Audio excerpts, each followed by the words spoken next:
Le bal de Sceaux par Honoré de Balzac, 1829, La comédie humaine, Études de mœurs, premier livre, Scènes de la vie privée, tome 1, premier volume de l'édition Furnes 1842. À Henri de Balzac, son frère, Honoré. Le comte de Fontaine, chef de l'une des plus anciennes familles du Poitou, avait servi la cause des Bourbons avec intelligence et courage pendant la guerre que les Vendéens firent à la République. Après avoir échappé à tous les dangers qui menacèrent les chefs royalistes durant cette orageuse époque de l'histoire contemporaine, il disait gaiement « Je suis un de ceux qui se sont fait tuer sur les marches du trône ». Cette plaisanterie n'était pas sans quelque vérité pour un homme laissé parmi les morts à la sanglante journée des 4 chemins. Quoique ruiné par des confiscations, ce fidèle Vendéen refusa constamment les places lucratives que lui fit offrir l'empereur Napoléon. Invariable dans sa religion aristocratique, il en avait aveuglément suivi les maximes quand il jugea convenable de se choisir une compagne. Malgré les séductions d'un riche parvenu révolutionnaire qui mettait cette alliance à haut prix, il épousa une demoiselle de Kergarouët, sans fortune, mais dont la famille est une des plus vieilles de la Bretagne. La Restauration surprit M. de Fontaine, chargé d'une nombreuse famille. Quoiqu'il n'entrât pas dans les idées du généreux gentilhomme de solliciter des grâces, il céda néanmoins au désir de sa femme, quitta son domaine, dont le revenu modique suffisait à peine aux besoins de ses enfants, et vint à Paris. Contristé de l'avidité avec laquelle ses anciens camarades faisaient curer des places et des dignités constitutionnelles, il allait retourner à sa terre lorsqu'il reçut une lettre ministérielle par laquelle une excellence assez connue lui annonçait sa nomination au grade de maréchal de camp en vertu de l'ordonnance qui permettait aux officiers des armées catholiques de compter les 20 premières années inédites du règne de Louis XVIII comme années de service. Quelques jours après, le Vendéen reçut encore, sans aucune sollicitation et d'office, la croix de l'ordre de la Légion d'honneur et celle de Saint-Louis. Ébranlé dans sa résolution par ces grâces successives qu'il crut devoir au souvenir du monarque, il ne se contenta plus de mener sa famille, comme il l'avait pieusement fait chaque dimanche, crier « Vive le roi !» dans la salle des maréchaux aux Tuileries quand les princes se rendaient à la chapelle. Il sollicita la faveur d'une entrevue particulière. Cette audience, très promptement accordée, n'eut rien de particulier. Le salon royal était plein de vieux serviteurs dont les têtes poudrées, vues d'une certaine hauteur, ressemblaient à un tapis de neige. Là, le gentilhomme retrouva d'anciens compagnons qui le reçurent d'un air un peu froid. Mais les princes lui parurent adorables, expression d'enthousiasme qui lui échappa quand le plus gracieux de ses maîtres, de qui le comte ne se croyait connu que de nom, vint lui serrer la main et le proclama le plus pur des Vendéens. Malgré cette ovation, aucune de ces augustes personnes n'eut l'idée de lui demander le compte de ses pertes, ni celui de l'argent si généreusement versé dans les caisses de l'armée catholique. Il s'aperçut, un peu tard, qu'il avait fait la guerre à ses dépens. Vers la fin de la soirée, il crut pouvoir hasarder une spirituelle allusion à l'état de ses affaires, semblable à celui de bien des gentilshommes. Sa Majesté se prit à rire d'assez bon cœur. Toute parole marquée au coin de l'esprit avait le don de lui plaire. Mais elle répliqua néanmoins par une de ces royales plaisanteries dont la douceur est plus à craindre que la colère d'une réprimande.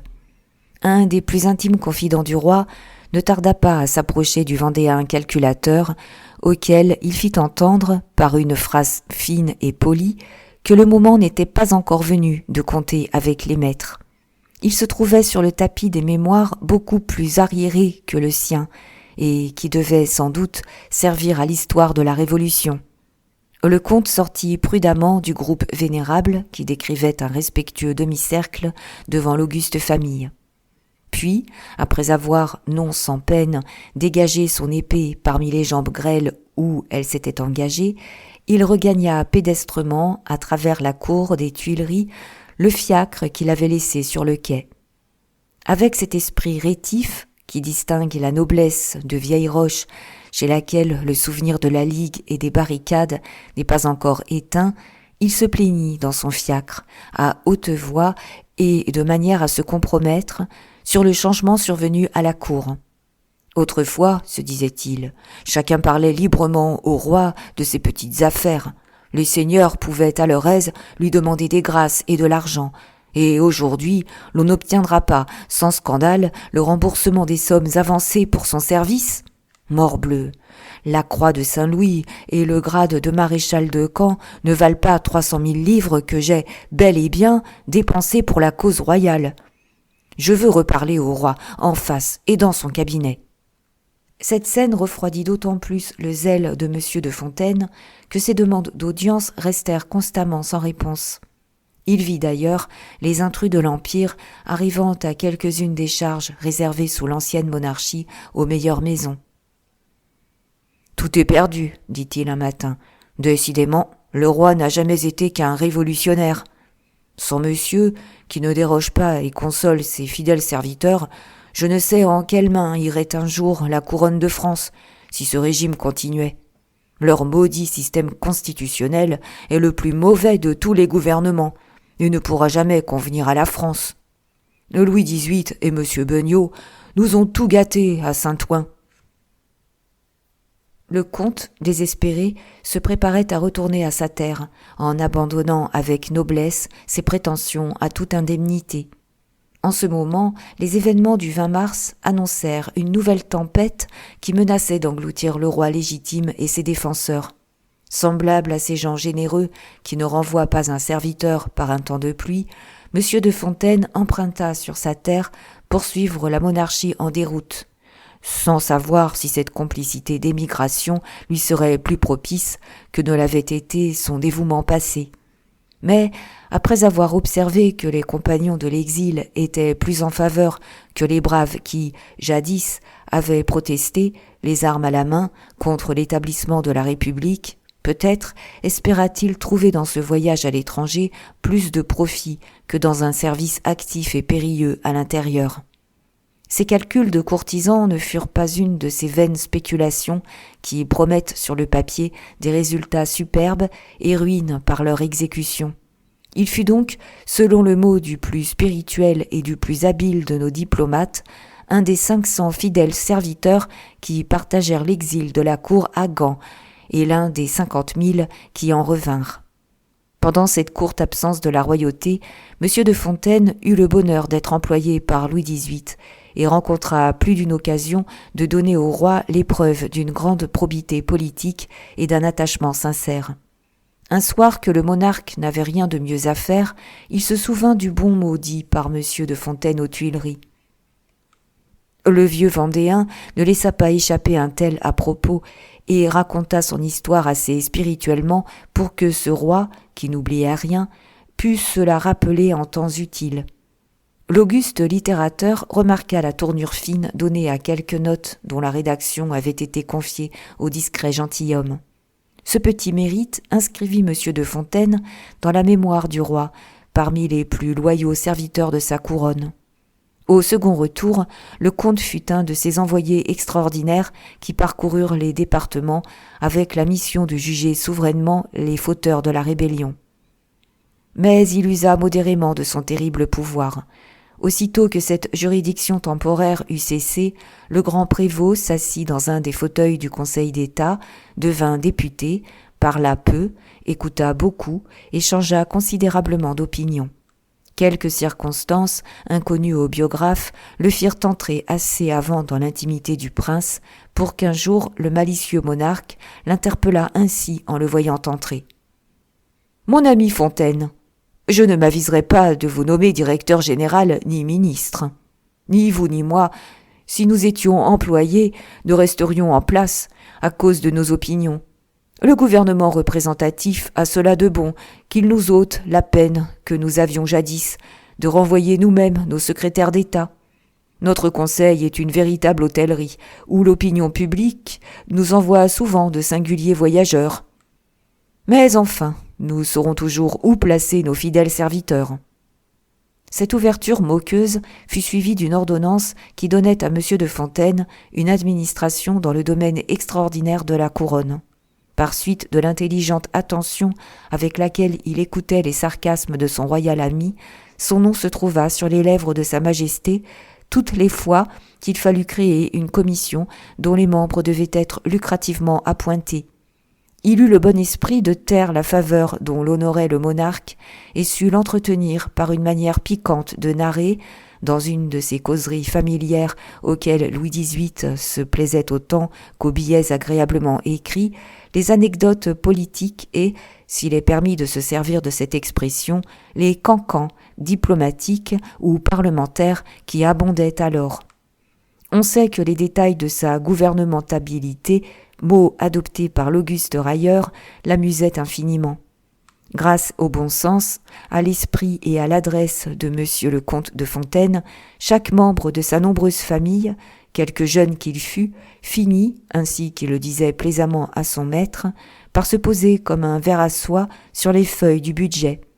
Ainsi, par les bontés du roi, l'aîné de ses fils parvint à une place éminente dans la magistrature inamovible. Le second, simple capitaine avant la Restauration, obtint une légion immédiatement après son retour de Gand. Puis, à la faveur des mouvements de 1815, pendant lesquels on méconnut les règlements, il passa dans la garde royale, repassa dans les gardes du corps, revint dans la ligne et se trouva lieutenant général avec un commandement dans la garde après l'affaire du Trocadéro. Le dernier, nommé sous-préfet, devint bientôt maître des requêtes et directeur d'une administration municipale dans la ville de Paris, où il se trouvait à l'abri des tempêtes législatives. Ces grâces, sans éclat, secrètes comme la faveur du comte, pleuvaient inaperçues. Quoique le père et les trois fils eussent chacun assez de sinécures pour jouir d'un revenu budgétaire presque aussi considérable que celui d'un directeur général, leur fortune politique n'excita l'envie de personne. Dans ces temps de premier établissement du système constitutionnel, peu de personnes avaient des idées justes sur les régions paisibles du budget ou d'adroits favoris sur trouver l'équivalent des abbayes détruites. Monsieur le comte de Fontaine, qui naguère encore se vantait de n'avoir pas lu la charte et se montrait si courroucé contre l'avidité des courtisans, ne tarda pas à prouver à son auguste maître qu'il comprenait aussi bien que lui l'esprit et les ressources du représentatif. Cependant, malgré la sécurité des carrières ouvertes à ses trois fils, malgré les avantages pécuniaires qui résultaient du cumul de 4 places, M. de Fontaine se trouvait à la tête d'une famille trop nombreuse pour pouvoir promptement et facilement rétablir sa fortune. Ses 3 fils étaient riches d'avenir, de faveur et de talent. Mais il avait 3 filles et craignait de lasser la bonté du monarque. Il imagina de ne jamais lui parler que d'une seule de ces vierges pressées d'allumer leurs flambeaux. Le roi avait trop bon goût pour laisser son œuvre imparfaite. Le mariage de la première avec un receveur général fut conclu par une de ces phrases royales qui ne coûtent rien et valent des millions. Un soir où le monarque était maussade, il sourit en apprenant l'existence d'une autre demoiselle de Fontaine qu'il fit épouser à un jeune magistrat d'extraction bourgeoise, il est vrai, mais riche, plein de talent, et qu'il créa baron. Lorsque, l'année suivante, le Vendéen parla de mademoiselle Émilie de Fontaine, le roi lui répondit de sa petite voix aigrelette. « Amicus Plato, sed magis amica natio ». Puis, quelques jours après, il régala son ami Fontaine d'un quatrain assez innocent qu'il appelait une épigramme, et dans lequel il le plaisantait sur ses 3 filles si habilement produites sous la forme d'une trinité. S'il faut en croire la chronique, le monarque avait été chercher son beau mot dans l'unité des 3 personnes divines. « Si le roi daignait changer son épigramme en épithalame, dit le comte, en essayant de faire tourner cette boutade à son profit. « Si j'en vois la rime, je n'en vois pas la raison, » répondit durement le roi, qui ne goûta point cette plaisanterie faite sur sa poésie, quelque douce qu'elle fût. Dès ce jour, son commerce avec M. de Fontaine eut moins d'aménité. Les rois aiment plus qu'on ne le croit la contradiction. Comme presque tous les enfants venus les derniers, Émilie de Fontaine était un benjamin gâté par tout le monde. Le refroidissement du monarque causa donc d'autant plus de peine au comte que jamais mariage ne fut plus difficile à conclure que celui de cette fille chérie. Pour concevoir tous ces obstacles, il faut pénétrer dans l'enceinte du bel hôtel où l'administrateur était logé aux dépens de la liste civile. Émilie avait passé son enfance à la terre de Fontaine en y jouissant de cette abondance qui suffit au premier plaisir de la jeunesse. Ses moindres désirs y étaient des lois pour ses sœurs, pour ses frères, pour sa mère, et même pour son père. Tous ses parents raffolaient d'elle. Arrivée à l'âge de raison, précisément au moment où sa famille fut comblée des faveurs de la fortune, l'enchantement de sa vie continua. Le luxe de Paris lui sembla tout aussi naturel que la richesse en fleurs ou en fruits, et que cette opulence champêtre qui firent le bonheur de ses premières années. De même qu'elle n'avait éprouvé aucune contrariété dans son enfance quand elle voulait satisfaire de joyeux désirs, de même elle se vit encore obéie lorsqu'à l'âge de 14 ans, elle se lança dans le tourbillon du monde. Accoutumée ainsi par degrés aux jouissances de la fortune, les recherches de la toilette, l'élégance des salons dorés et des équipages lui devinrent aussi nécessaires que les compliments vrais ou faux de la flatterie, que les fêtes et les vanités de la cour. Tout lui souriait, d'ailleurs. Elle aperçut pour elle de la bienveillance dans tous les yeux. Comme la plupart des enfants gâtés, elle tyrannisa ceux qui l'aimaient et réserva ses coquetteries aux indifférents. Ses défauts ne firent que grandir avec elle, et ses parents allaient bientôt recueillir les fruits amers de cette éducation funeste. Arrivée à l'âge de 19 ans, Émilie de Fontaine n'avait pas encore voulu faire de choix parmi les nombreux jeunes gens que la politique de M. de Fontaine assemblait dans ses fêtes. Quoique jeune encore, elle jouissait dans le monde de toute la liberté d'esprit que peut y avoir une femme. Sa beauté était si remarquable que, pour elle, paraître dans un salon, c'était y régner. Semblable au roi, elle n'avait pas d'amis, et se voyait partout l'objet d'une complaisance à laquelle un naturel meilleur que le sien n'eût peut-être pas résisté. Aucun homme, fût-ce même un vieillard, n'avait la force de contredire les opinions d'une jeune fille dont un seul regard ranimait l'amour dans un cœur froid. Élevée avec des soins qui manquèrent à ses sœurs, elle peignait assez bien, parlait l'italien et l'anglais, jouait du piano d'une façon désespérante. Enfin, sa voix, perfectionnée par les meilleurs maîtres, avait un timbre qui donnait à son chant d'irrésistibles séductions.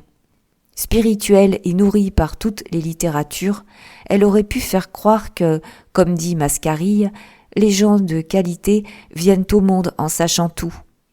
Elle raisonnait facilement sur la peinture italienne ou flamande, sur le Moyen-Âge ou la Renaissance, jugeait à tort et à travers les livres anciens ou nouveaux et faisait ressortir avec une cruelle grâce d'esprit les défauts d'un ouvrage.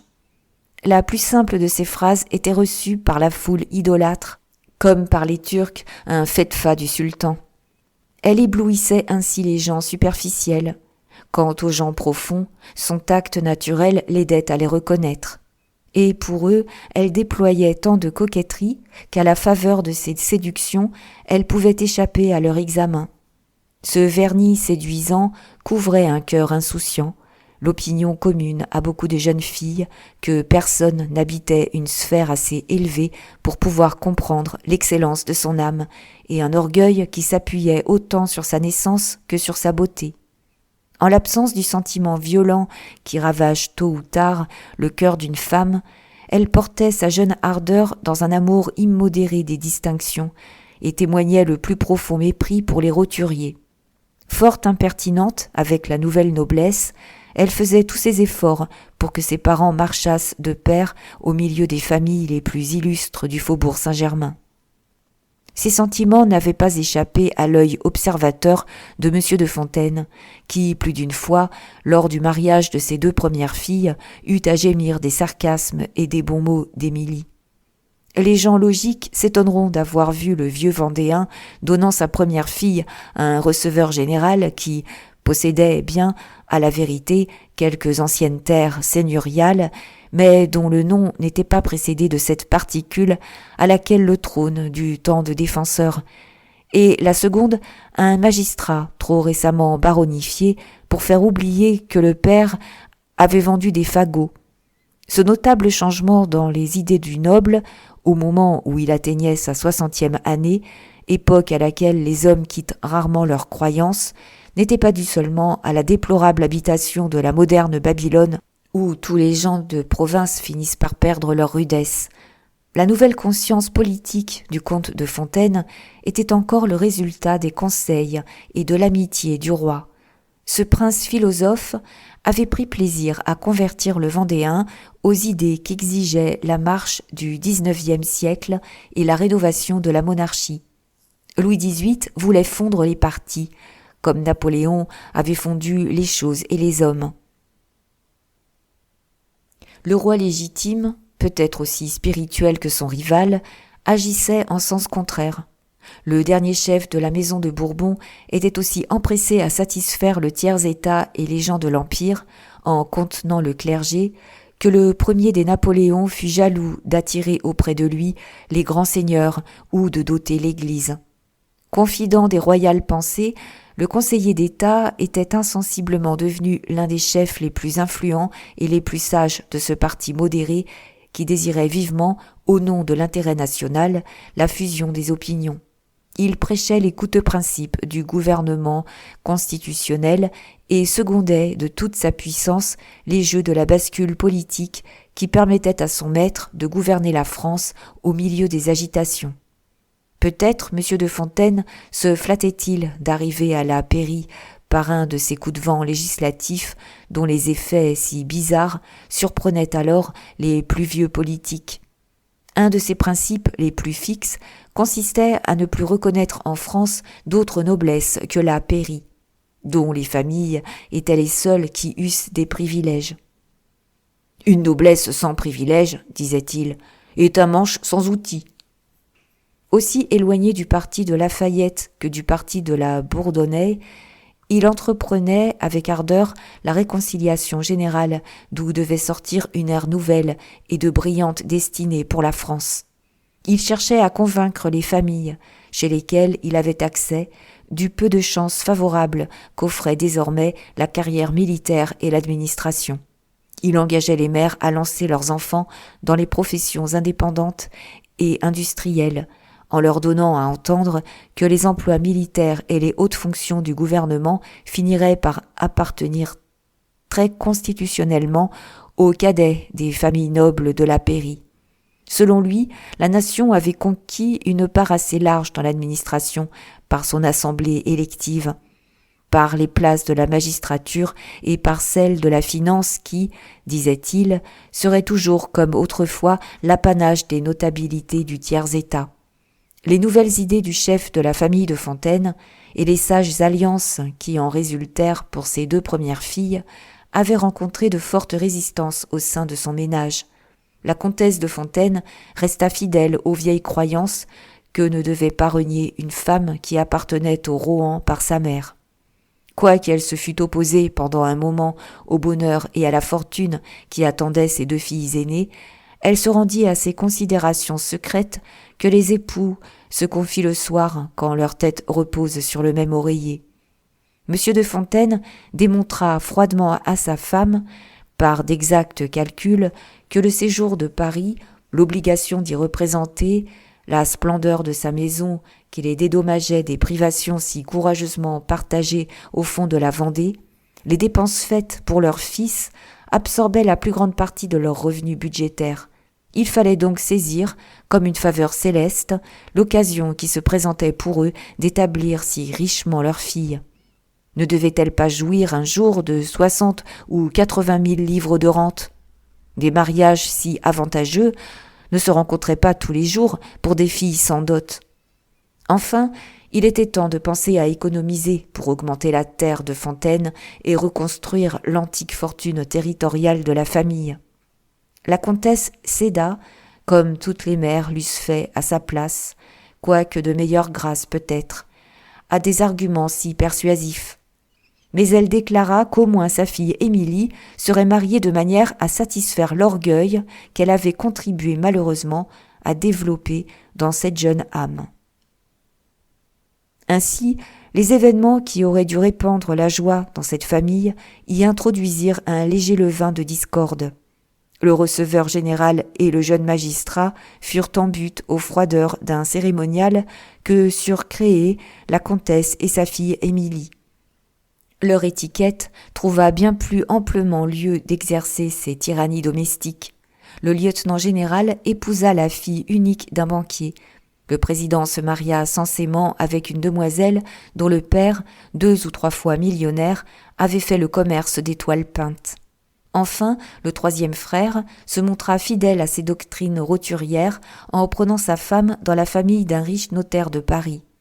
Les 3 belles-sœurs, les 2 beaux-frères, trouvaient tant de charme et d'avantages personnels à rester dans la haute sphère des puissances politiques et à hanter les salons du faubourg Saint-Germain qu'ils s'accordèrent tous pour former une petite cour à la hautaine Émilie. Ce pacte d'intérêt et d'orgueil ne fut cependant pas tellement bien cimenté que la jeune souveraine n'excita souvent des révolutions dans son petit État. Des scènes que le bon ton n'eût pas désavouées entretenaient entre tous les membres de cette puissante famille une humeur moqueuse qui, sans altérer sensiblement l'amitié affichée en public, dégénérait quelquefois dans l'intérieur en sentiments peu charitables. Ainsi, la femme du lieutenant général, devenue baronne, se croyait tout aussi noble qu'une Kergarouët et prétendait que 100 bonnes 1000 livres de rente lui donnaient le droit d'être aussi impertinente que sa belle-sœur Émilie, à laquelle elle souhaitait parfois avec ironie un mariage heureux, en annonçant que la fille de tel père venait d'épouser monsieur Untel tout court. La femme du vicomte de Fontaine s'amusait à éclipser Émilie par le bon goût et par la richesse qui se faisait remarquer dans ses toilettes, dans ses ameublements et dans ses équipages. L'air moqueur avec lequel les belles-sœurs et les 2 beaux-frères accueillirent quelquefois les prétentions avouées par mademoiselle de Fontaine excitait chez elle un courroux à peine calmé par une grêle d'épigrammes.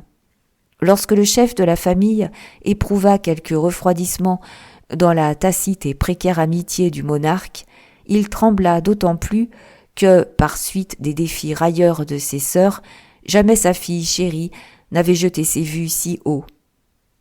Au milieu de ces circonstances, et au moment où cette petite lutte domestique était devenue fort grave, le monarque, auprès duquel M. de Fontaine croyait rentrer en grâce, fut attaqué de la maladie dont il devait périr.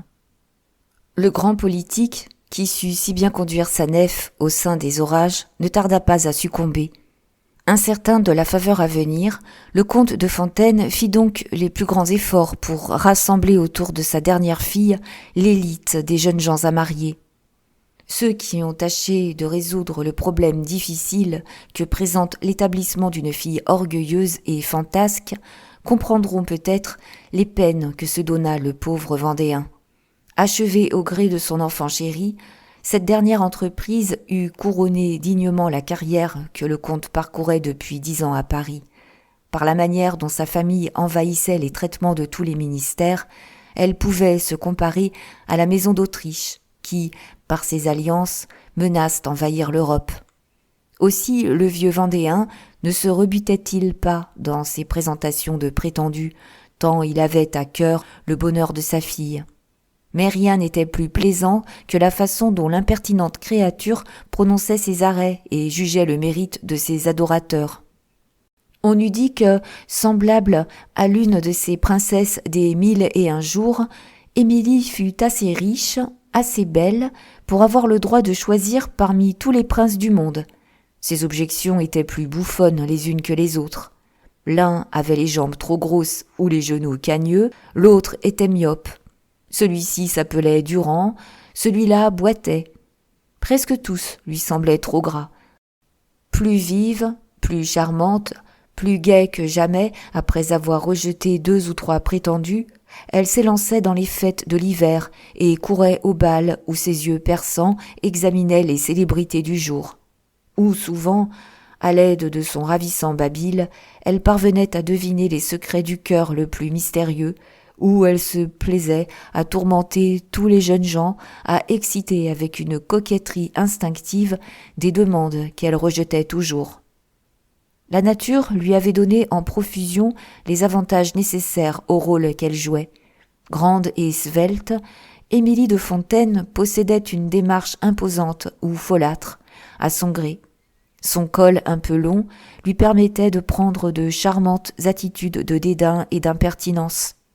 Elle s'était faite un fécond répertoire de ses airs de tête et de ses gestes féminins qui expliquent si cruellement ou si heureusement les demi-mots et les sourires. De beaux cheveux noirs, des sourcils très fournis et fortement arqués prêtaient à sa physionomie une expression de fierté que la coquetterie, autant que son miroir, lui avait appris à rendre terrible ou à tempérer par la fixité ou par la douceur de son regard, par l'immobilité ou par les légères inflexions de ses lèvres, par la froideur ou la grâce de son sourire.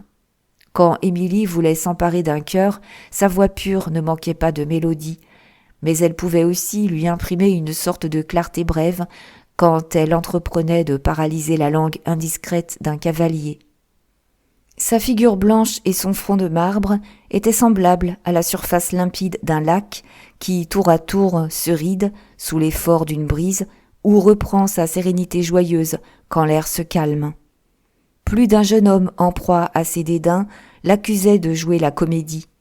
Mais tant de feux éclataient, tant de promesses jaillissaient de ses yeux noirs, qu'elle se justifiait en faisant bondir le cœur de ces élégants danseurs sous leurs fracs noirs.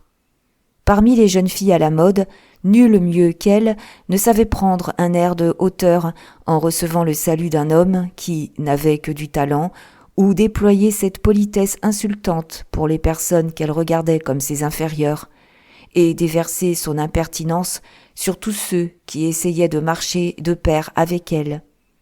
Elle semblait, partout où elle se trouvait, recevoir plutôt des hommages que des compliments.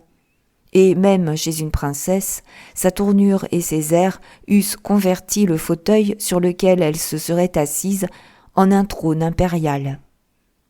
Monsieur de Fontaine découvrit trop tard combien l'éducation de la fille qu'il aimait le plus avait été faussée par la tendresse de toute la famille. L'admiration que le monde témoigne d'abord à une jeune personne, mais de laquelle il ne tarde pas à se venger, avait encore exalté l'orgueil d'Émilie et accru sa confiance en elle. Une complaisance générale avait développé chez elle l'égoïsme naturel aux enfants gâtés qui, semblables à des rois, s'amusent de tout ce qui les approche. En ce moment, la grâce de la jeunesse et le charme des talents cachaient à tous les yeux ses défauts, d'autant plus odieux chez une femme qu'elle ne peut plaire que par le dévouement et par l'abnégation. Mais rien n'échappe à l'œil d'un bon père. Monsieur de Fontaine essaya souvent d'expliquer à sa fille les principales pages du livre énigmatique de la vie. Vaine entreprise. Il eut trop souvent à gémir sur l'indocilité capricieuse et sur la sagesse ironique de sa fille pour persévérer dans une tâche aussi difficile que celle de corriger un si pernicieux naturel. Il se contenta de donner de temps en temps des conseils pleins de douceur et de bonté. Mais il avait la douleur de voir ses plus tendres paroles glissant sur le cœur de sa fille comme s'il eût été de marbre. Les yeux d'un père se dessillent si tard qu'il fallut au vieux Vendéen plus d'une épreuve pour s'apercevoir de l'air de condescendance avec laquelle sa fille lui accordait de rares caresses. Elle ressemblait à ces jeunes enfants qui paraissent dire à leur mère « Dépêche-toi de m'embrasser pour que j'aille jouer ». Enfin, Émilie daignait avoir de la tendresse pour ses parents, mais souvent, par des caprices soudains qui semblent inexplicables chez les jeunes filles, elle s'isolait et ne se montrait plus que rarement. Elle se plaignait d'avoir à partager avec trop de monde le cœur de son père et de sa mère. Elle devenait jalouse de tout, même de ses frères et de ses sœurs.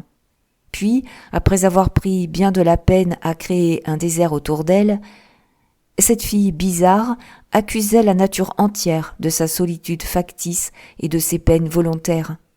Armée de son expérience de 20 ans, elle condamnait le sort parce que, ne sachant pas que le premier principe du bonheur est en nous, elle demandait aux choses de la vie de le lui donner. Elle aurait fui au bout du globe pour éviter des mariages semblables à ceux de ses 2 sœurs. Et néanmoins, elle avait dans le cœur une affreuse jalousie de les voir mariées, riches et heureuses. Enfin, quelquefois, elle donnait à penser à sa mère, victime de ses procédés tout autant que M. de Fontaine, qu'elle avait un grain de folie. Cette aberration était assez explicable. Rien n'est plus commun que cette secrète fierté née au cœur des jeunes personnes qui appartiennent à des familles haut placées sur l'échelle sociale et que la nature a douées d'une grande beauté. Presque toutes sont persuadées que leurs mères, arrivées à l'âge de 40 ou 50 ans, ne peuvent plus ni sympathiser avec leurs jeunes âmes, ni en concevoir les fantaisies. Elles s'imaginent que la plupart des mères, jalouses de leurs filles, veulent les habiller à leur mode dans le dessein prémédité de les éclipser ou de leur ravir des hommages. De là, souvent, des larmes secrètes ou de sourdes révoltes contre la prétendue tyrannie maternelle. Au milieu de ces chagrins qui deviennent réels, quoique assis sur une base imaginaire, elles ont encore la manie de composer un thème pour leur existence et se tirent à elles-mêmes un brillant horoscope. Leur magie consiste à prendre leurs rêves pour des réalités. Elles résolvent secrètement, dans leurs longues méditations, de n'accorder leur cœur et leurs mains qu'à l'homme qui possédera tel ou tel avantage.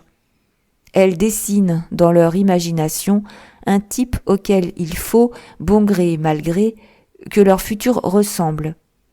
Après avoir expérimenté la vie et fait les réflexions sérieuses qu'amènent les années, à force de voir le monde et son train prosaïque, à force d'exemples malheureux, les belles couleurs de leur figure idéale s'abolissent. Puis, elles se trouvent un beau jour, dans le courant de la vie, tout étonnées d'être heureuses sans la nuptiale poésie de leurs rêves. Suivant cette poétique, mademoiselle Émilie de Fontaine avait arrêté, dans sa fragile sagesse, un programme auquel devait se conformer son prétendu pour être accepté. De là, ses dédains et ses sarcasmes.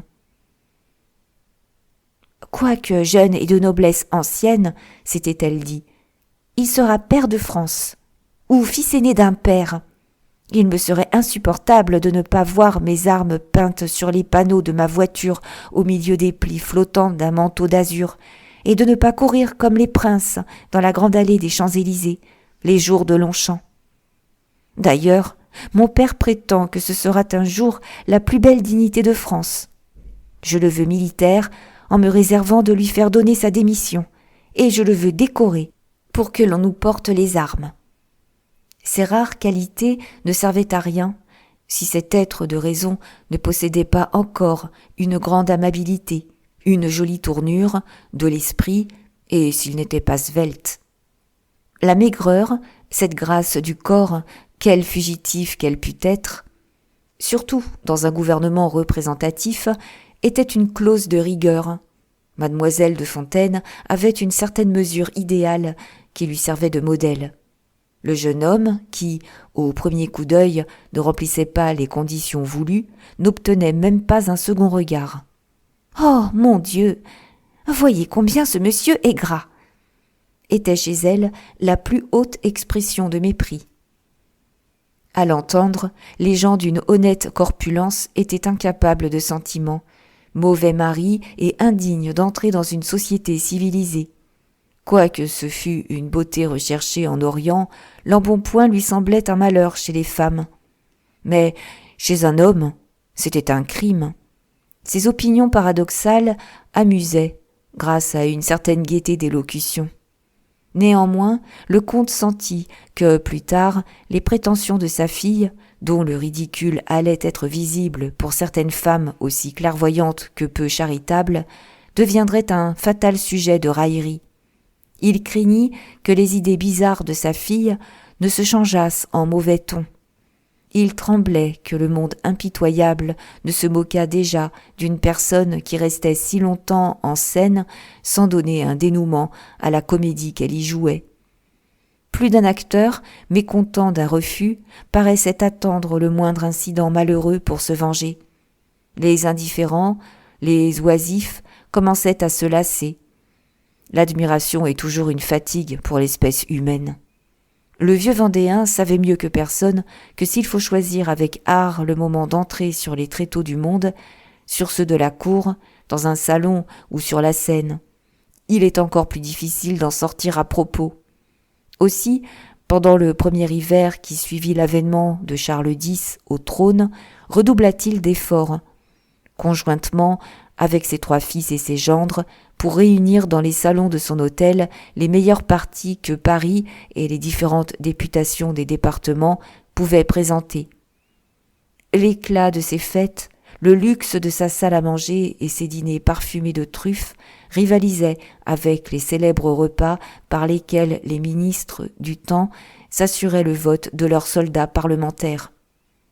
L'honorable Vendéen fut alors signalé comme un des plus puissants corrupteurs de la probité législative de cette illustre chambre qui sembla mourir d'indigestion. Chose bizarre, ses tentatives pour marier sa fille le maintinrent dans une éclatante faveur. Peut-être trouva-t-il quelque avantage secret à vendre 2 fois ses truffes. Cette accusation due à certains libéraux railleurs qui compensaient, par l'abondance de leurs paroles, la rareté de leurs adhérents dans la chambre, n'eut aucun succès. La conduite du gentilhomme Poitevin était en général si noble et si honorable qu'il ne reçut pas une seule de ces épigrammes par lesquelles les malins journaux de cette époque assaillirent les 300 votants du centre, les ministres, les cuisiniers, les directeurs généraux, les princes de la fourchette et les défenseurs d'office qui soutenaient l'administration Villèle. À la fin de cette campagne, pendant laquelle M. de Fontaine avait, à plusieurs reprises, fait donner toutes ses troupes, il crut que son assemblée de prétendus ne serait pas, cette fois, une fantasmagorie pour sa fille, et qu'il était temps de la consulter. Il avait une certaine satisfaction intérieure d'avoir bien rempli son devoir de père. Puis, ayant fait flèche de tout bois, il espérait que, parmi tant de cœurs offerts à la capricieuse Émilie, il pouvait s'en rencontrer au moins un qu'elle eût distingué. Incapable de renouveler cet effort, et d'ailleurs lassé de la conduite de sa fille, vers la fin du carême, un matin que la séance de la chambre ne réclamait pas trop impérieusement son vote, il résolut de faire un coup d'autorité. Pendant qu'un valet de chambre dessinait artistement sur son crâne jaune le delta de poudre qui complétait, avec des ailes de pigeon pendantes, sa coiffure vénérable, le père d'Émilie ordonna, non sans une secrète émotion, à son vieux valet de chambre d'aller avertir l'orgueilleuse demoiselle de comparaître immédiatement devant le chef de la famille. « Joseph, lui dit-il au moment où il eut achevé sa coiffure, ôtez cette serviette, tirez ces rideaux, mettez ces fauteuils en place, secouez le tapis de la cheminée et essuyez partout. Allons, donnez un peu d'air à mon cabinet en ouvrant la fenêtre. » Le comte multipliait ses ordres et soufflait Joseph, qui, devinant les intentions de son maître, restitua quelque fraîcheur à cette pièce naturellement la plus négligée de toute la maison, et réussit à imprimer une sorte d'harmonie à des monceaux de contes, aux cartons, aux livres, aux meubles de ce sanctuaire où se débattaient les intérêts du domaine royal. Quand Joseph eut achevé de mettre un peu d'ordre dans ce chaos et de placer en évidence, comme dans un magasin de nouveautés, les choses qui pouvaient être les plus agréables à voir ou produire par leur couleur une sorte de poésie bureaucratique, il s'arrêta au milieu du dédale des paperasses étalées en quelques endroits jusque sur le tapis.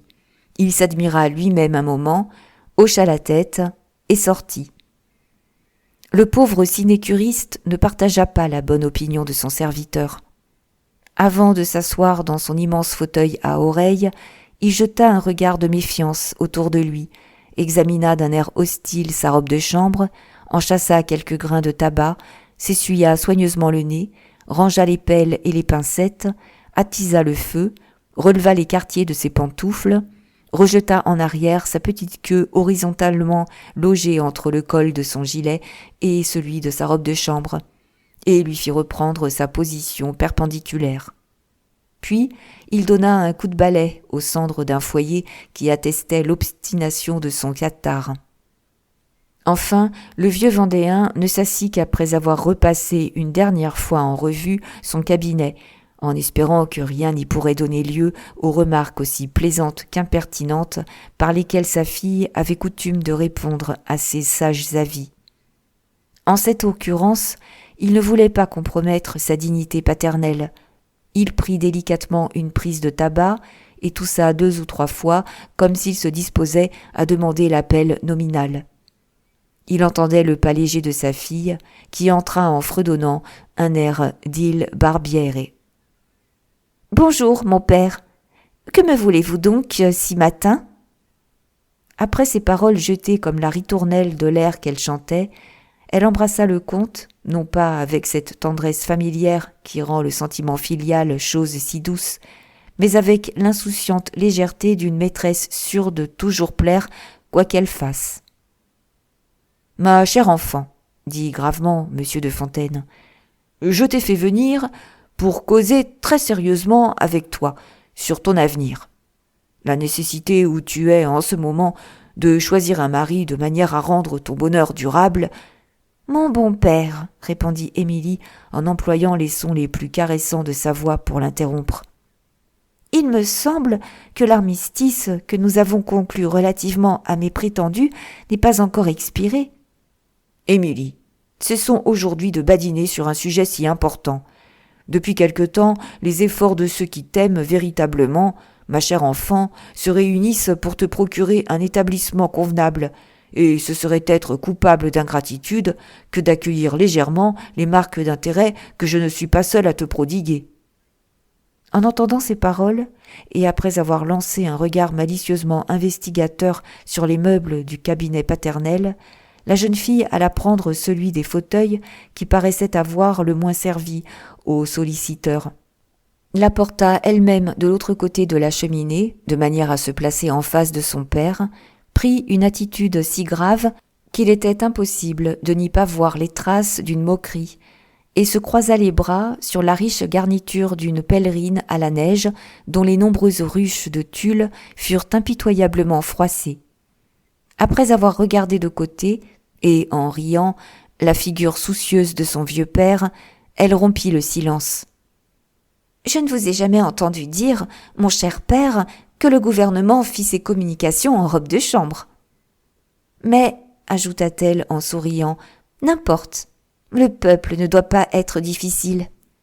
Voyons donc vos projets de loi et vos présentations officielles. »« Je n'aurai pas toujours la facilité de vous en faire, jeune folle. Écoute, Émilie, mon intention n'est pas de compromettre plus longtemps mon caractère, qui est une partie de la fortune de mes enfants, à recruter ce régiment de danseurs que tu mets en déroute à chaque printemps. Déjà, tu as été la cause innocente de bien des brouilleries dangereuses avec certaines familles. J'espère que tu comprendras mieux aujourd'hui les difficultés de ta position et de la nôtre. Tu as 20 ans, ma fille, et voici près de 3 ans que tu devrais être mariée. Tes frères, tes 2 sœurs sont tous établis richement et heureusement.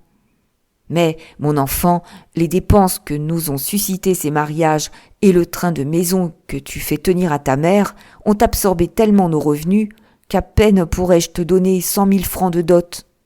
Dès aujourd'hui, je veux m'occuper du sort à venir de ta mère, qui ne doit pas être sacrifiée à ses enfants.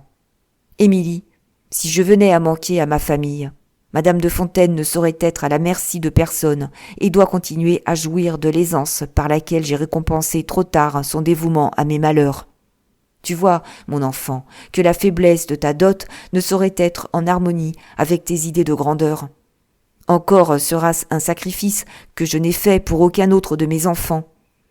Mais ils se sont généreusement accordés à ne pas se prévaloir un jour de l'avantage que nous ferons à un enfant trop chéri.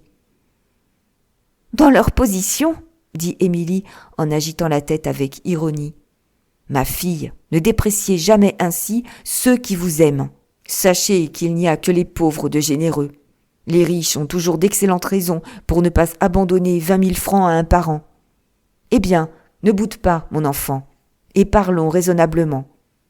Parmi les jeunes gens à marier, n'as-tu pas remarqué monsieur de Manerville ? Oh, il dit « au lieu de « je ». Il regarde toujours son pied parce qu'il le croit petit, et il se mire. D'ailleurs, il est blond. Je n'aime pas les blonds. Eh bien, monsieur de Beaudenord. Il n'est pas noble. Il est mal fait et gros. À la vérité, il est brun.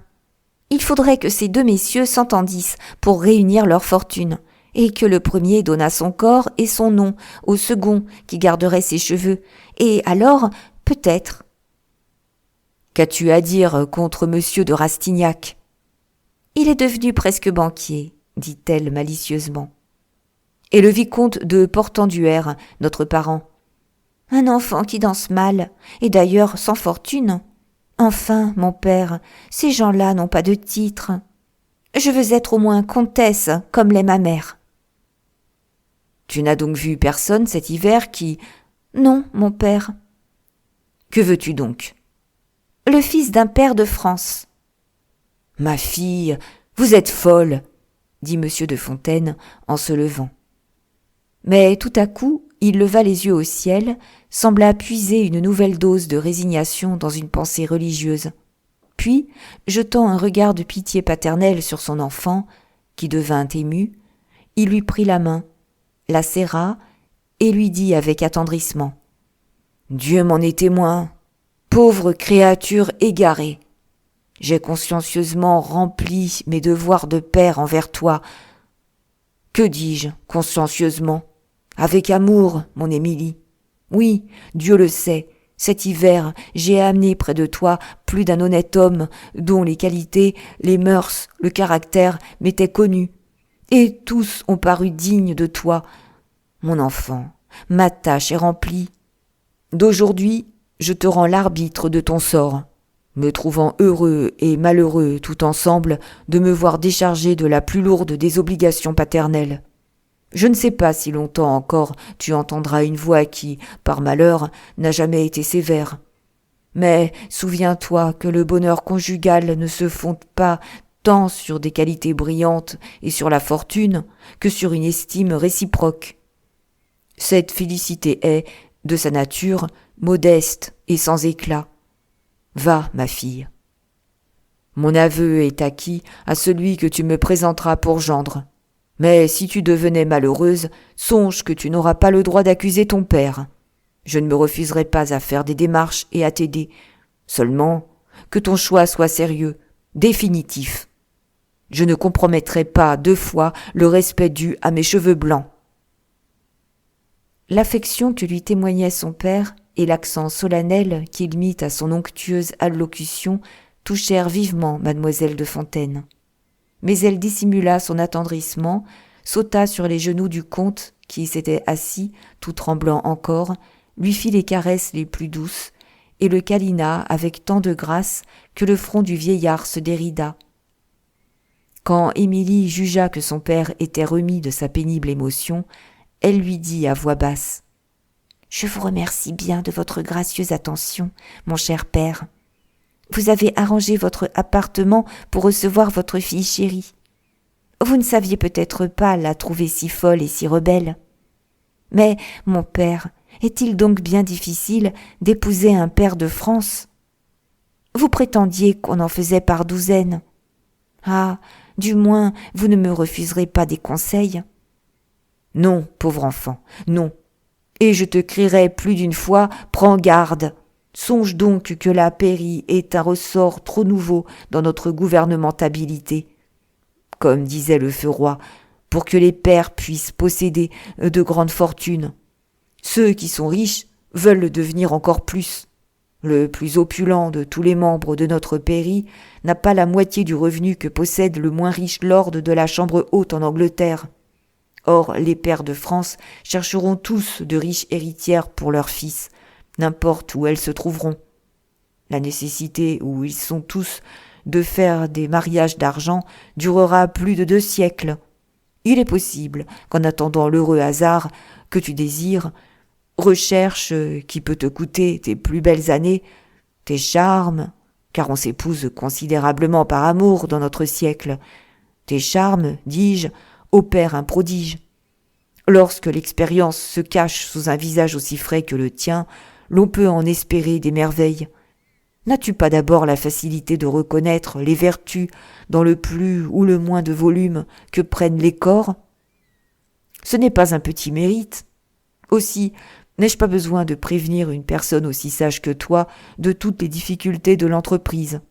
Je suis certain que tu ne supposeras jamais à un inconnu du bon sens, en lui voyant une figure flatteuse ou des vertus, en lui trouvant une jolie tournure. Enfin, je suis parfaitement de ton avis sur l'obligation dans laquelle sont tous les fils de père d'avoir un air à eux et des manières tout à fait distinctives. Quoique aujourd'hui rien ne marque le haut rang, ces jeunes gens-là auront pour toi, peut-être, un je ne sais quoi qui te les révélera. D'ailleurs, tu tiens ton cœur en bride comme un bon cavalier, certain de ne pas laisser broncher son coursier. Ma fille, bonne chance. Tu te moques de moi, mon père. Eh bien, je te déclare que j'irai plutôt mourir au couvent de mademoiselle de Condé que de ne pas être la femme d'un pair de France. Elle s'échappa des bras de son père et, fière d'être sa maîtresse, elle s'en alla en chantant l'air de Cara non dubitare du Matrimonio Secreto. Par hasard, la famille fêtait ce jour-là l'anniversaire d'une fête domestique. Au dessert, Madame Plana, la femme du receveur général et l'aînée d'Émilie, parla assez hautement d'un jeune Américain, possesseur d'une immense fortune, qui, devenu passionnément épris de sa sœur, lui avait fait des propositions extrêmement brillantes. « C'est un banquier, je crois, » dit négligemment Émilie. « Je n'aime pas les gens de finance. »« Mais, Émilie, » répondit le baron de Vilaine, le mari de la seconde sœur de mademoiselle de Fontaine, « vous n'aimez pas non plus la magistrature, de manière que je ne vois pas trop, si vous repoussez les propriétaires non titrés, dans quelle classe vous choisirez un mari ? Et surtout, Émilie, avec ton système de maigreur, ajouta le lieutenant général. Je sais, répondit la jeune fille, ce qu'il me faut. Ma sœur veut un grand nom, dit la baronne de Fontaine, et 100 000 livres de rente. Monsieur de Marsay, par exemple. Je sais, ma jeune sœur, reprit Émilie, que je ne ferai pas un sot mariage comme j'en ai tant vu faire. D'ailleurs, pour éviter ces discussions nuptiales, je déclare que je regarderai comme les ennemis de mon repos ceux qui me parleront de mariage. Un oncle d'Émilie, un vice-amiral, dont la fortune venait de s'augmenter d'une 20aine de 1000 livres de rente par suite de la loi d'indemnité, vieillard septuagénaire en possession de dire de dures vérités à sa petite nièce de laquelle il raffolait, s'écria pour dissiper l'aigreur de cette conversation. « Ne tourmentez donc pas, ma pauvre Émilie. Ne voyez-vous pas qu'elle attend la majorité du duc de Bordeaux ?» Un rire universel accueillit la plaisanterie du vieillard. « Prenez garde que je ne vous épouse, vieux fou !» repartit la jeune fille, dont les dernières paroles furent heureusement étouffées par le bruit.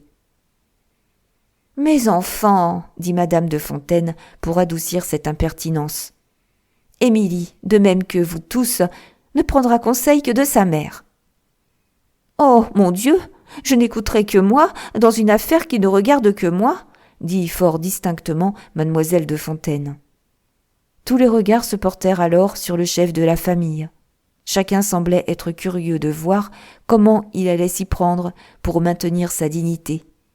Non seulement le vénérable Vendéen jouissait d'une grande considération dans le monde, mais encore, plus heureux que bien des pères, il était apprécié par sa famille, dont tous les membres avaient su reconnaître les qualités solides qui lui servaient à faire la fortune des siens. Aussi était-il entouré de ce profond respect que témoignent les familles anglaises et quelques maisons aristocratiques du continent aux représentants de l'arbre généalogique. Il s'établit un profond silence, et les yeux des convives se portèrent alternativement sur la figure boudeuse et altière de l'enfant gâté et sur les visages sévères de monsieur et de madame de Fontaine. « J'ai laissé ma fille Émilie maîtresse de son sort », fut la réponse que laissa tomber le comte d'un son de voix profond. Les parents et les convives regardèrent alors mademoiselle de Fontaine avec une curiosité mêlée de pitié. Cette parole semblait annoncer que la bonté paternelle s'était lassée de lutter contre un caractère que la famille savait être incorrigible. Les gendres murmurèrent, et les frères lancèrent à leurs femmes des sourires moqueurs. Dès ce moment, chacun cessa de s'intéresser au mariage de l'orgueilleuse fille. Son vieil oncle fut le seul qui, en sa qualité d'ancien marin, osa courir déborder avec elle et essuyer ses boutades sans être jamais embarrassé de lui rendre feu pour feu. Quand la belle saison fut venue, après le vote du budget, cette famille, véritable modèle des familles parlementaires de l'autre bord de la Manche, qui ont un pied dans toutes les administrations et 10 voix aux communes, s'envola, comme une nichée d'oiseaux, vers les beaux sites d'Aulnay, d'Antony et de Châtenay. L'opulent receveur général avait récemment acheté dans ces parages une maison de campagne pour sa femme, qui ne restait à Paris que pendant les sessions. Quoique la belle Émilie méprisât la roture, ce sentiment n'allait pas jusqu'à dédaigner les avantages de la fortune amassée par les bourgeois. Elle accompagna donc sa sœur à sa villa somptueuse, moins par amitié pour les personnes de sa famille qui s'y réfugièrent, que parce que le bon ton ordonne impérieusement à toute femme qui se respecte d'abandonner Paris pendant l'été. Les vertes campagnes de Sceaux remplissaient admirablement bien les conditions exigées par le bon ton et le devoir des charges publiques. Comme il est un peu douteux que la réputation du bal champêtre de Sceaux ait jamais dépassé l'enceinte du département de la Seine, il est nécessaire de donner quelques détails sur cette fête hebdomadaire qui, par son importance, menaçait alors de devenir une institution. Les environs de la petite ville de Sceaux jouissent d'une renommée due à des sites qui passent pour être ravissants. Peut-être sont-ils fort ordinaires et ne doivent-ils leur célébrité qu'à la stupidité des bourgeois de Paris qui, au sortir des abîmes de moellons où ils sont ensevelis, seraient disposés à admirer les plaines de la Beauce. Cependant, les poétiques ombrages d'Aulnay, les collines d'Antony et la vallée de Bièvre, étant habitées par quelques artistes qui ont voyagé, par des étrangers, gens fort difficiles, et par nombre de jolies femmes qui ne manquent pas de goût, il est à croire que les Parisiens ont raison. Mais Sceaux possède un autre attrait non moins puissant sur le Parisien. Au milieu d'un jardin, d'où se découvrent de délicieux aspects, se trouve une immense rotonde ouverte de toutes parts, dont le dôme, aussi léger que vaste, est soutenu par d'élégants piliers. Ce dais champêtre protège une salle de danse. Il est rare que les propriétaires les plus collet-montés du voisinage n'émigrent pas une fois ou deux pendant la saison vers ce palais de la terpsichore villageoise, soit en cavalcade brillante, soit dans ces élégantes et légères voitures qui saupoudrent de poussière les piétons philosophes. L'espoir de rencontrer là quelques femmes du beau monde et d'être vu par elles, l'espoir moins souvent trompé d'y voir de jeunes paysannes aussi rusées que des juges, fait accourir le dimanche, au bal de Sceaux, de nombreux essaims de clercs d'avoués, de disciples d'Esculape et de jeunes gens dont le teint blanc et la fraîcheur sont entretenus par l'air humide des arrière-boutiques parisiennes. Aussi, bon nombre de mariages bourgeois se sont-ils ébauchés au son de l'orchestre qui occupe le centre de cette salle circulaire. Si le toit pouvait parler, que d'amour ne raconterait-il pas ? Cette intéressante mêlée rend le bal de Sceaux plus piquant que ne le sont 2 ou 3 autres bals des environs de Paris sur lesquels sa rotonde, la beauté du site et les agréments de son jardin lui donnent d'incontestables avantages. Émilie, la première, manifesta le désir d'aller faire peuple à ce joyeux bal de l'arrondissement, en se promettant un énorme plaisir à se trouver au milieu de cette assemblée. On s'étonna de son désir d'errer au sein d'une telle cohue, mais l'incognito n'est-il pas, pour les grands, une très vive jouissance ? Mademoiselle de Fontaine se plaisait à se figurer toutes ces tournures citadines. Elle se voyait laissant dans plus d'un cœur bourgeois le souvenir d'un regard et d'un sourire enchanteur, riait déjà des danseuses à prétention et taillait ses crayons pour les scènes avec lesquelles elle comptait enrichir les pages de son album satirique. Le dimanche n'arriva jamais assez tôt au gré de son impatience. La société du pavillon Planat se mit en route à pied afin de ne pas commettre d'indiscrétion sur le rang des personnages qui voulaient honorer le bal de leur présence. On avait dîné de bonne heure. Enfin, le mois de mai favorisa cette escapade aristocratique par la plus belle de ses soirées. Mademoiselle de Fontaine fut toute surprise de trouver sous la rotonde quelques quadrilles composées de personnes qui paraissaient appartenir à la bonne compagnie. Elle vit bien, çà et là, quelques jeunes gens qui semblaient avoir employé les économies d'un mois pour briller pendant une journée, et reconnut plusieurs couples dont la joie trop franche n'accusait rien de conjugal. Mais elle n'eut qu'à glaner au lieu de récolter. Elle s'étonna de voir le plaisir habillé de percale ressembler si fort au plaisir vêtu de satin, et la bourgeoisie danser avec autant de grâce et quelquefois mieux que ne dansait la noblesse. La plupart des toilettes étaient simples et bien portées.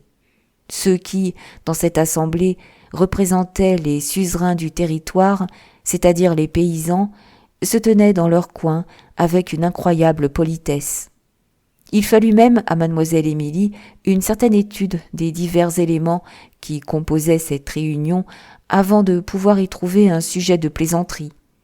Mais elle n'eut ni le temps de se livrer à ces malicieuses critiques, ni le loisir d'entendre beaucoup de ces propos saillants que les caricaturistes recueillent avec joie. L'orgueilleuse créature rencontra subitement dans ce vaste champ une fleur, la métaphore est de saison, dont l'éclat et les couleurs agirent sur son imagination avec les prestiges d'une nouveauté. Il nous arrive souvent de regarder une robe, une tenture, un papier blanc, avec assez de distraction pour n'y pas apercevoir sur le champ une tache ou quelques points brillants qui, plus tard, frappent tout à coup notre œil, comme s'ils y survenaient à l'instant seulement où nous les voyons. Par une espèce de phénomène moral assez semblable à celui-là, mademoiselle de Fontaine reconnut dans un jeune homme le type des perfections extérieures qu'elle rêvait depuis si longtemps. Assise sur une de ces chaises grossières qui décrivaient l'enceinte obligée de la salle, elle s'était placée à l'extrémité du groupe formé par sa famille, afin de pouvoir se lever ou s'avancer suivant ses fantaisies, en se comportant avec les vivants tableaux et les groupes offerts par cette salle, comme à l'exposition du musée. Elle braquait impertinemment son lorgnon sur une personne qui se trouvait à 2 pas d'elle et faisait ses réflexions comme si elle eût critiqué ou loué une tête d'étude, une scène de genre.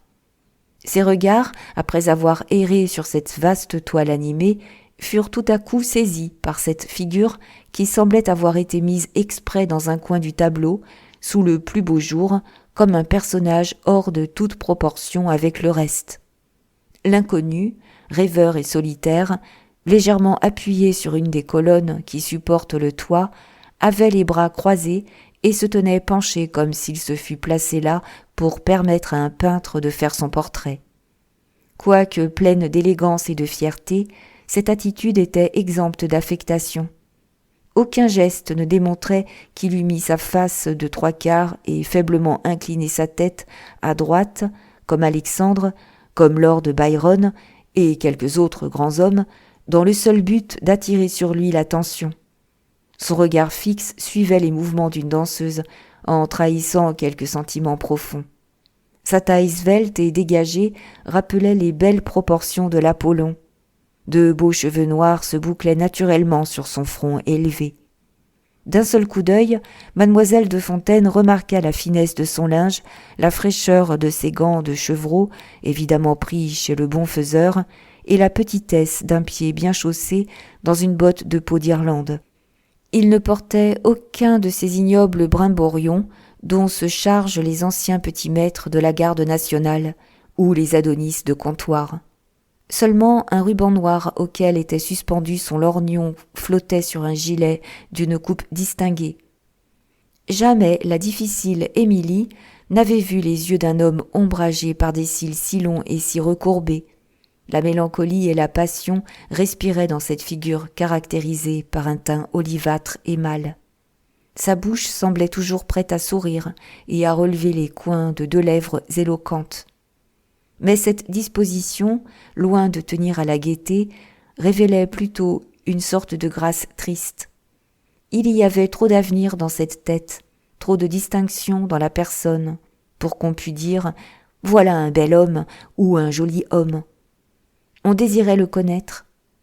En voyant l'inconnu, l'observateur le plus perspicace n'aurait pu s'empêcher de le prendre pour un homme de talent attiré par quelque intérêt puissant à cette fête de village. Cette masse d'observations ne coûta guère à Émilie qu'un moment d'attention, pendant lequel cet homme privilégié, soumis à une analyse sévère, devint l'objet d'une secrète admiration. Elle ne se dit pas « il faut qu'il soit pair de France », mais « oh, s'il est noble, et il doit l'être ». Sans achever sa pensée, elle se leva tout à coup, alla, suivie de son frère le lieutenant général, vers cette colonne, en paraissant regarder les joyeux quadrilles. Mais, par un artifice d'optique familier aux femmes, elle ne perdait pas un seul des mouvements du jeune homme, de qui elle s'approcha. L'inconnu s'éloigna poliment pour céder la place aux 2 survenants et s'appuya sur une autre colonne. Émilie, aussi piquée de la politesse de l'étranger qu'elle eût été d'une impertinence, se mit à causer avec son frère en élevant la voix beaucoup plus que le bon ton ne le voulait. Elle prit des airs de tête, multiplia ses gestes et rit sans trop en avoir sujet, moins pour amuser son frère que pour attirer l'attention de l'imperturbable inconnu. Aucun de ces petits artifices ne réussit. Mademoiselle de Fontaine suivit alors la direction que prenaient les regards du jeune homme et aperçut la cause de cette insouciance. Au milieu du quadrille, qui se trouvait devant elle, dansait une jeune personne pâle et semblable à ces déités écossaises que Girodet a placées dans son immense composition des guerriers français reçus par Ossian. Émilie crut reconnaître en elle une illustre lady qui était venue habiter depuis peu de temps une campagne voisine. Elle avait pour cavalier un jeune homme de 15 ans, aux mains rouges, en pantalon de nankin, en habit bleu, en souliers blancs, qui prouvait que son amour pour la danse ne la rendait pas difficile sur le choix de ses partenaires. Ses mouvements ne se ressentaient pas de son apparente faiblesse, mais une rougeur légère colorait déjà ses joues blanches et son teint commençait à s'animer. Mademoiselle de Fontaine s'approcha du quadrille pour pouvoir examiner l'étrangère au moment où elle reviendrait à sa place, pendant que les vis-à-vis répéteraient la figure qu'elle exécutait. Mais l'inconnu s'avança, se pencha vers la jolie danseuse, et la curieuse Émilie put entendre distinctement ses paroles, quoique prononcées d'une voix à la fois impérieuse et douce. « Clara, mon enfant, ne dansez plus !»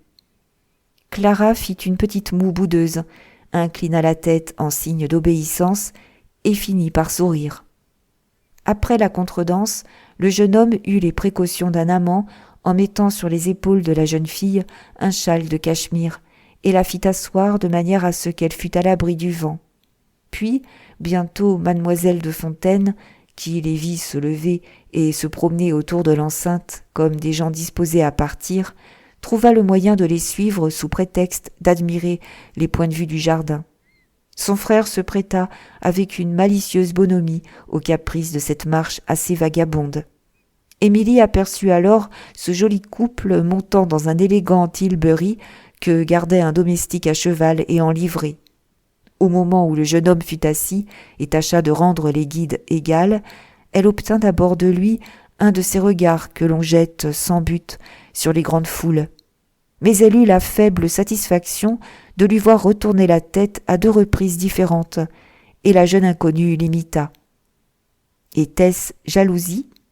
« Je présume que tu as maintenant assez observé le jardin, lui dit son frère. Nous pouvons retourner à la danse. « Je le veux bien, répondit-elle. Croyez-vous que ce soit Lady Dudley ? Elle ne sortirait pas sans Félix de Vandenesse, lui dit son frère en souriant. Lady Dudley ne peut-elle pas avoir chez elle des parents ? Un jeune homme, oui, reprit le baron de Fontaine. Mais une jeune personne, non. Le lendemain, mademoiselle de Fontaine manifesta le désir de faire une promenade à cheval. Insensiblement, elle accoutuma son vieil oncle et ses frères à l'accompagner dans certaines courses matinales, très salutaires, disait-elle, pour sa santé. Elle affectionnait singulièrement les alentours du village habité par Lady Dudley. Malgré ses manœuvres de cavalerie, elle ne revit pas l'étranger aussi promptement que la joyeuse recherche à laquelle elle se livrait pouvait le lui faire espérer. Elle retourna plusieurs fois au bal de Sceaux, sans pouvoir y retrouver le jeune Anglais tombé du ciel pour dominer ses rêves et les embellir. Quoique rien n'aiguillonne plus le naissant amour d'une jeune fille qu'un obstacle, il y eut cependant un moment où mademoiselle Émilie de Fontaine fut sur le point d'abandonner son étrange et secrète poursuite, en désespérant presque du succès d'une entreprise dont la singularité peut donner une idée de la hardiesse de son caractère. Elle aurait pu, en effet, tourner longtemps autour du village de Châtenay sans revoir son inconnu. La jeune Clara, puisque tel est le nom que mademoiselle de Fontaine avait entendu, n'était pas anglaise, et le prétendu étranger n'habitait pas les bosquets fleuris et embaumés de Châtenay. Un soir, Émilie sortit à cheval avec son oncle, qui, depuis les beaux jours, avait obtenu de sa goutte une assez longue cessation d'hostilité, rencontra Lady Dudley. L'illustre étrangère avait auprès d'elle, dans sa calèche, Monsieur de Vandenesse. Émilie reconnut le couple, et ses suppositions furent en un moment dissipées comme se dissipent les rêves. Dépitée comme toute femme frustrée dans son attente, elle tourna bride si rapidement que son oncle eut toutes les peines du monde à la suivre, tant elle avait lancé son poney. « Je suis apparemment devenu trop vieux pour comprendre ces esprits de 20 ans, se dit le marin en mettant son cheval au galop. Ou peut-être la jeunesse d'aujourd'hui ne ressemble-t-elle plus à celle d'autrefois. Mais qu'a donc ma nièce ? La voilà maintenant qui marche à petits pas comme un gendarme en patrouille dans les rues de Paris. Ne dirait-on pas qu'elle veut cerner ce brave bourgeois qui m'a l'air d'être un auteur rêvassant à ses poésies, car il a, je crois, un album à la main. Par ma foi, je suis un grand sot. Ne serait-ce pas le jeune homme en quête de qui nous sommes ? À cette pensée, le vieux marin fit marcher tout doucement son cheval sur le sable, de manière à pouvoir arriver sans bruit auprès de sa nièce. Le vice-amiral avait fait trop de noirceur dans les années 1771 et suivantes, époque de nos annales où la galanterie était en honneur, pour ne pas deviner sur le champ qu'Émilie avait par le plus grand hasard rencontré l'inconnu du bal de Sceaux. Malgré le voile que l'âge répandait sur ses yeux gris, le comte de Kergarouët sut reconnaître les indices d'une agitation extraordinaire chez sa nièce, en dépit de l'immobilité qu'elle essayait d'imprimer à son visage. Les yeux perçants de la jeune fille étaient fixés avec une sorte de stupeur sur l'étranger qui marchait paisiblement devant elle. « C'est bien ça, se dit le marin. Elle va le suivre, comme un vaisseau marchand suit un corsaire. Puis, quand elle l'aura vu s'éloigner, elle sera au désespoir de ne pas savoir qui elle aime, et d'ignorer si c'est un marquis ou un bourgeois. Vraiment, les jeunes têtes devraient toujours avoir auprès d'elles une vieille perruque comme moi. » Il poussa tout à coup son cheval à l'improviste, de manière à faire partir celui de sa nièce, et passa si vite entre elle et le jeune promeneur qu'il le força de se jeter sur le talus de verdure qui encaissait le chemin. Arrêtant aussitôt son cheval, le comte s'écria « Ne pouviez-vous pas vous ranger ?»« Ah, pardon, monsieur, répondit l'inconnu. J'ignorais que ce fût à moi de vous faire des excuses de ce que vous avez failli me renverser. »« l'ami, finissons, reprit aigrement le marin en prenant un son de voix dont le ricanement avait quelque chose d'insultant. En même temps, le comte leva sa cravache, comme pour fouetter son cheval, et toucha l'épaule de son interlocuteur en disant « Le bourgeois libéral et raisonneur, tout raisonneur doit être sage. » Le jeune homme gravit le talus de la route en entendant ce sarcasme. Il se croisa les bras et répondit d'un ton fort ému. « Monsieur, je ne puis croire, en voyant vos cheveux blancs, que vous vous amusiez encore à chercher des duels. »« Cheveux blancs !» s'écria le marin en l'interrompant. « Tu en as menti par ta gorge. Ils ne sont que gris. » Une dispute ainsi commencée devint en quelques secondes si chaude que le jeune adversaire oublia le ton de modération qu'il s'était efforcé de conserver. Au moment où le comte de Kergarouët vit sa nièce arrivant à eux avec toutes les marques d'une vive inquiétude, il donnait son nom à son antagoniste en lui disant de garder le silence devant la jeune personne confiée à ses soins. L'inconnu ne put s'empêcher de sourire et remit une carte au vieux marin en lui faisant observer qu'il habitait une maison de campagne à Chevreuse et s'éloigna rapidement après la lui avoir indiquée. « Vous avez manqué blesser ce pauvre Pékin, ma nièce, » dit le comte en s'empressant d'aller au-devant d'Émilie. « Vous ne savez donc plus tenir votre cheval en bride. Vous me laissez là compromettre ma dignité pour couvrir vos folies. Tandis que si vous étiez resté, un seul de vos regards ou une de vos paroles polies, une de celles que vous dites si joliment quand vous n'êtes pas impertinente, aurait tout raccommodé. Lui eussiez-vous cassé le bras. »« Mon cher oncle, c'est votre cheval et non le mien qui est la cause de cet accident. Je crois, en vérité, que vous ne pouvez plus monter à cheval. Vous n'êtes déjà plus si bon cavalier que vous l'étiez l'année dernière. Mais au lieu de dire des riens, diantre, des riens, ce n'est donc rien que de faire une impertinence à votre oncle ? Ne devrions-nous pas aller savoir si ce jeune homme est blessé ? Il boite, mon oncle, voyez donc. Non, il court. Ah, je l'ai rudement morigéné. Ah, mon oncle, je vous reconnais là. Halte là, ma nièce, dit le comte en arrêtant le cheval d'Émilie par la bride.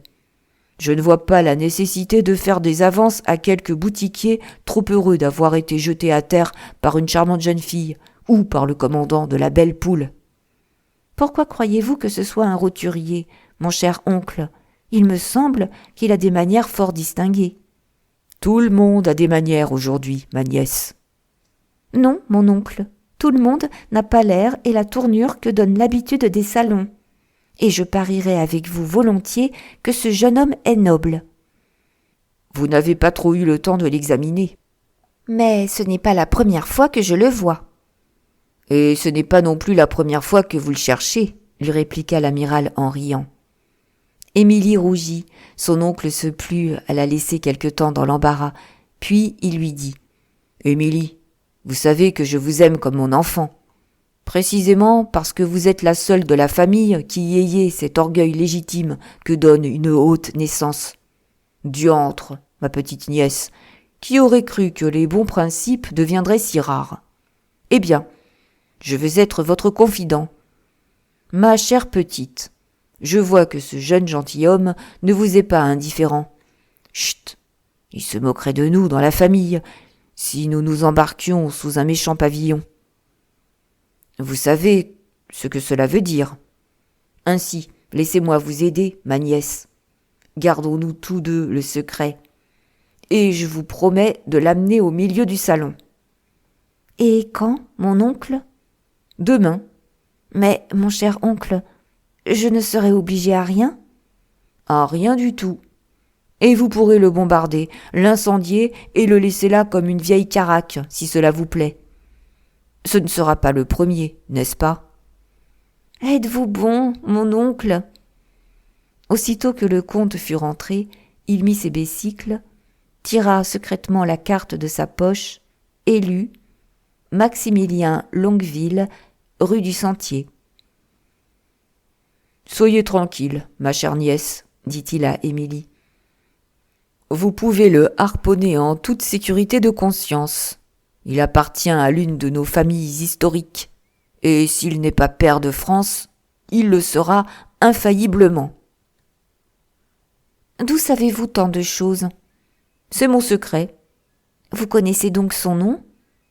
Le comte inclina en silence sa tête grise qui ressemblait assez à un vieux tronc de chêne autour duquel auraient voltigé quelques feuilles roulées par le froid d'automne.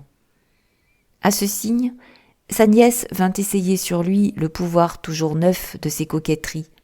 Instruite dans l'art de cajoler le vieux marin, elle lui prodigua les caresses les plus enfantines, les paroles les plus tendres. Elle alla même jusqu'à l'embrasser, afin d'obtenir de lui la révélation d'un secret si important. Le vieillard, qui passait sa vie à faire jouer à sa nièce ces sortes de scènes, et qui les payait souvent par le prix d'une parure ou par l'abandon de sa loge aux Italiens, se complut cette fois à se laisser prier et surtout caresser. Mais, comme il faisait durer ses plaisirs trop longtemps, Émilie se fâcha, passa des caresses au sarcasme et bouda. Puis, elle revint dominée par la curiosité. Le marin diplomate obtint solennellement de sa nièce une promesse d'être à l'avenir plus réservée, plus douce, moins volontaire, de dépenser moins d'argent et surtout de lui tout dire. Le traité conclu et signé par un baiser qu'il déposa sur le front blanc d'Émilie, il l'amena dans un coin du salon, l'assit sur ses genoux, plaça la carte sous ses 2 pouces de manière à la cacher, découvrit lettre à lettre le nom de Longueville et refusa fort obstinément d'en laisser voir davantage. Cet événement rendit le sentiment secret de mademoiselle de Fontaine plus intense. Elle déroula pendant une grande partie de la nuit les tableaux les plus brillants des rêves par lesquels elle avait nourri ses espérances. Enfin, grâce à ce hasard imploré si souvent, elle voyait maintenant tout autre chose qu'une chimère à la source des richesses imaginaires avec lesquelles elle dorait sa vie conjugale. Comme toutes les jeunes personnes, ignorant les dangers de l'amour et du mariage, elle se passionna pour les dehors trompeurs du mariage et de l'amour. N'est-ce pas dire que son sentiment naquit, comme naissent presque tous ces caprices du premier âge, d'où ces cruelles erreurs qui exercent une si fatale influence sur l'existence des jeunes filles assez inexpérimentées pour ne s'en remettre qu'à elles-mêmes du soin de leur bonheur à venir. Le lendemain matin, avant qu'Émilie fût réveillée, son oncle avait couru à Chevreuse. En reconnaissant dans la cour d'un élégant pavillon le jeune homme qu'il avait si résolument insulté la veille, il alla vers lui avec cette affectueuse politesse des vieillards de l'ancienne cour. « Mon cher monsieur, qui aurait dit que je me ferais une affaire à l'âge de 73 ans avec le fils ou le petit-fils d'un de mes meilleurs amis ? Je suis vice-amiral, monsieur. N'est-ce pas vous dire que je m'embarrasse aussi peu d'un duel que de fumer un cigare ? Dans mon temps, 2 jeunes gens ne pouvaient devenir intimes qu'après avoir vu la couleur de leur sang. Mais, ventre de biche, hier, j'avais, en ma qualité de marin, embarqué un peu trop de rhum à bord, et j'ai sombré sur vous. Touchez là. J'aimerais mieux recevoir 100 rebuffades d'un Longueville que de causer la moindre peine à sa famille. » Quelque froideur que le jeune homme s'efforça de marquer au comte de Kergarouët, il ne put longtemps tenir à la franche bonté de ses manières, et se laissa serrer la main. « Vous alliez monter à cheval, dit le comte. Ne vous gênez pas, mais à moins que vous n'ayez des projets, venez avec moi. Je vous invite à dîner aujourd'hui au pavillon Planat. Mon neveu, le comte de Fontaine, est un homme essentiel à connaître. Ah, je prétends, morbleu, vous dédommager de ma brusquerie en vous présentant à 5 des plus jolies femmes de Paris. Jeune homme, votre front se déride. J'aime les jeunes gens et j'aime à les voir heureux. Leur bonheur me rappelle les bienfaisantes années de ma jeunesse où les aventures ne manquaient pas plus que les duels. On était gai alors. Aujourd'hui, vous raisonnez et l'on s'inquiète de tout, comme s'il n'y avait eu ni 15e ni 16e siècle. Mais, monsieur, n'avons-nous pas raison ? Le 16e siècle n'a donné que la liberté religieuse à l'Europe, et le 19e lui donnera la liberté. Paul, ne parlons pas politique. Je suis une ganache d'ultra, voyez-vous. Mais je n'empêche pas les jeunes gens d'être révolutionnaires, pourvu qu'ils laissent au roi la liberté de dissiper leurs attroupements. » À quelques pas de là, lorsque le comte et son jeune compagnon furent au milieu des bois, le marin avisa un jeune bouleau assez mince, arrêta son cheval, prit un de ses pistolets, et la balle alla se loger au milieu de l'arbre, à 15 pas de distance. « Vous voyez, mon cher, que je ne crains pas un duel, » dit-il avec une gravité comique en regardant M. Longueville. « Ni moi non plus, » reprit ce dernier qui arma promptement son pistolet, visa le trou fait par la balle du comte et plaça la sienne près de ce but. « Voilà ce qui s'appelle un jeune homme bien élevé !» s'écria le marin avec une sorte d'enthousiasme. Pendant la promenade qu'il fit avec celui qu'il regardait déjà comme son neveu, il trouva 1000 occasions de l'interroger sur toutes les bagatelles dont la parfaite connaissance constituait, selon son code particulier, un gentilhomme accompli. « Avez-vous des dettes ?» demanda-t-il enfin à son compagnon après bien des questions. « Non, monsieur. »« Comment ? Vous payez tout ce qui vous est fourni ?»« Exactement, monsieur. Autrement, nous perdrions tout crédit et toute espèce de considération. »« Mais au moins vous avez plus d'une maîtresse. »« Ah, vous rougissez, mon camarade. Les mœurs sont bien changées.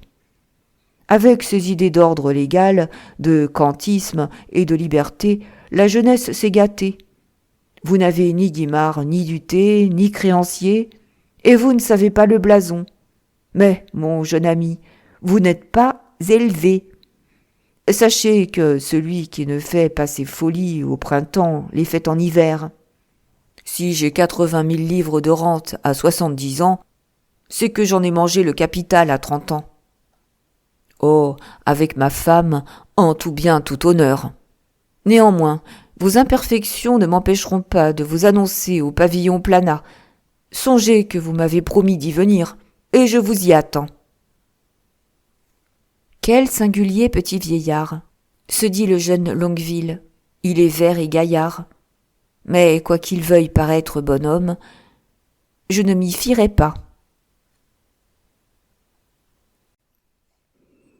Merci d'avoir écouté. Si vous avez aimé, n'oubliez pas de mettre un pouce, un commentaire ou partager. À demain pour un nouvel épisode, ou à bientôt sur cette chaîne.